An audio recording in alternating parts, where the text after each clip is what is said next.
आजकाल आजार होत नाही तोपर्यंत लोक तब्येतीचा इतका विचार नाही करत.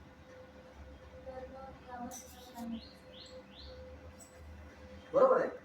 सर्वच वयोगटामध्ये आता असं आहे की तहान लागली की विहीर खणायची असं होतं.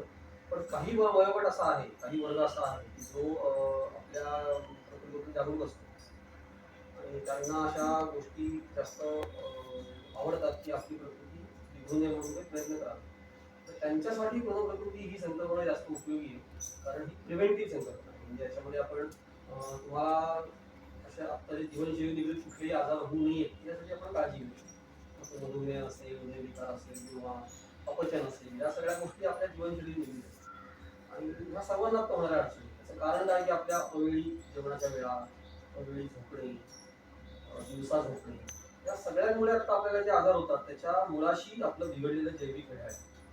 आणि ते जैविक घड्याळ जर आपल्याला दुरुस्त करायचं असेल तर आपल्याला पहिले जैविक घड्याळ काम कसं करतं, त्याचं काम चालतं कसं, त्याबद्दलची माहिती होणं गरजेचं आहे. आणि म्हणून प्रकृतीमध्ये आपला भर हा प्रामुख्याने आता त्याच्याबद्दलचा अवेअरनेस वाढवणं, लोकांपर्यंत त्याच्यापर्यंत माहिती देणं, असं आपला प्रयत्न राहणार आहे. आणि आयुर्वेदामध्ये पण याच्याबद्दल खूप माहिती सांगितली.